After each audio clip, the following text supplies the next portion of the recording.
Hi, I'm Joy and welcome back to my channel, Oodles of Joy Designs.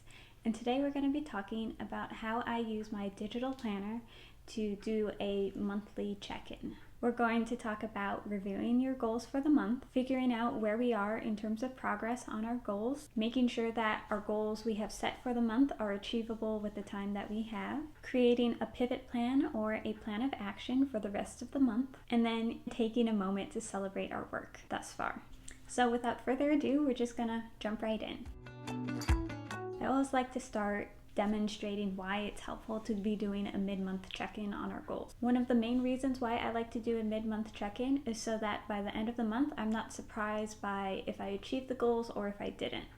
I like to always be kind of checking in on my goals and seeing where I am and what I need to be doing in order to reach those goals by the time frame that I've set. It really allows for the opportunity to shift and be flexible for where you are at that moment. And lastly, it gives you a chance to celebrate your wins mid-month. So, the first thing I like to do when doing a check-in for my monthly goals is to review what my goals are for the month. So, in a non-judgmental way, I like to review what my goals are and see whether I have made progress. The questions I like to ask myself are, for which goals have I made progress? Was it easy? Was it challenging? Why? If I haven't made progress on a certain goal, I like to take a few moments to figure out why I haven't been making any progress on that goal. Perhaps I need to do something or get something done in order to make progress on this goal. And lastly, I like to ask myself if I need to shift this goal in order to be a little more realistic in order to achieve the goal by the end of the month. Which leads me into my next point. I like to go through each goal and ask myself if the goal is achievable with the time frame that is left within the month. I'm super cognizant that I need to be realistic with the time I have left in the month, in addition to how much time I am willing to spend on my goals to actually achieve them. Once I've kind of done all these questions, the next step I like to do is to create a pivot plan or to create a plan of action for the rest of the month. Now, since we've identified whether we think these goals are achievable or not, our next step is to create a pivot plan or a plan of action for the last kind of 2 weeks of the month. Now, what I call a pivot plan is something that is a plan where I'm really kind of pivoting and being flexible with. So if I found that I did a goal that's a little bit too big and I need to tweak it or pivot, this is the plan that I use. However, if I find that my goals are achievable, I'm on track, everything's looking good, I'll do the plan of action. So to start, I'll do a pivot plan. If I find that the goal I originally chose is not achievable, but it's still something I want to be working towards, it will just be taking a bit more time than I had originally anticipated. I will choose a few tasks that are achievable in the time frame that I have left, and that will be getting me a little bit closer to that main goal that I originally chose for the start of the month. For example, this could look like, and this is actually something that happened to me last month, one of my main goals for the month was to install a level 2 charger for my electric car. However, during the first week, I discovered that I did not have everything that I needed in order to get this done. Through my research of the rebate incentives that were available to me through my local kind of electric utility company, I realized that the car registration needed to be finalized in order for me to kind of apply for this incentivized rebate. However, I also realized that I would only have 60 days to do this whole process.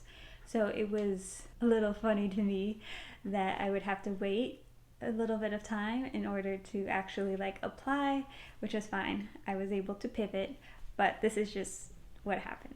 So I realized I was not able to make any active progress on installing this level 2 charger with the intent to get the incentivized rebate until DMV sent me the final registration for the car. So then I looked up how long it would take DMV, and it would take about 4 to 6 weeks, which made me quickly realize this was not one goal that I would be able to complete in 1 month.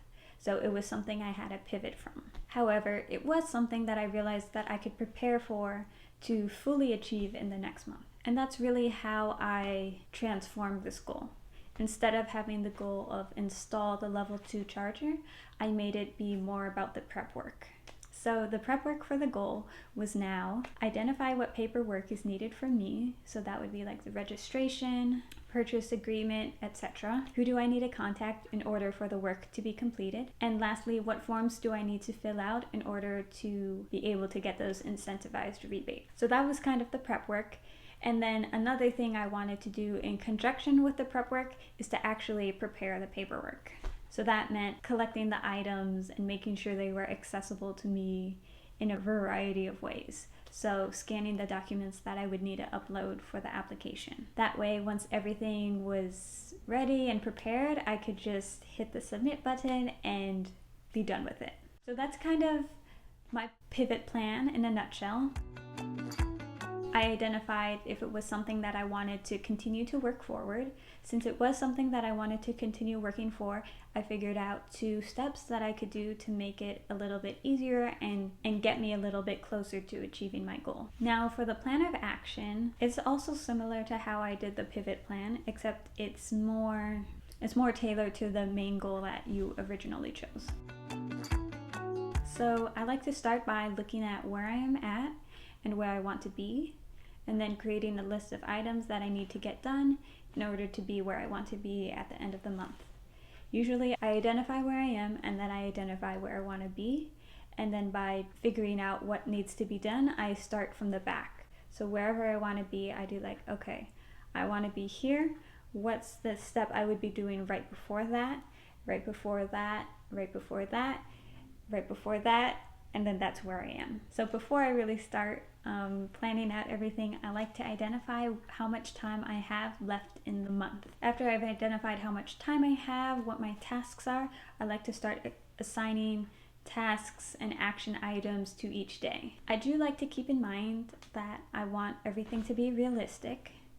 Ideally, I like to spend an hour towards my monthly goals each day, but sometimes at minimum it ends up only being 30 minutes. How I do this is usually I'll wake up 30 minutes earlier than I need to, and then I'll do some work in the morning before my day job, and then in the evening I'll set aside 30 minutes either right when I get home or later in the night just to work on my monthly goals. I know goals can be hard, but I really like to go at them in an uncompromising way. If it gets hard, I like to remind myself why I want this, why this is important to me. But with that being said, I'm also not too hard on myself if I'm not able to get something done one day. You know, I try to be flexible. I know that if it's something that I'm really feeling passionately about, I know that it will get done before long. Now, the last thing we do is to celebrate our work. You've probably made some progress on your goals. Go celebrate that.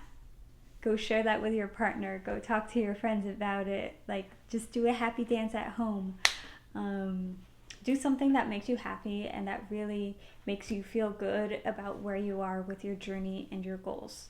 It is exactly that, a journey.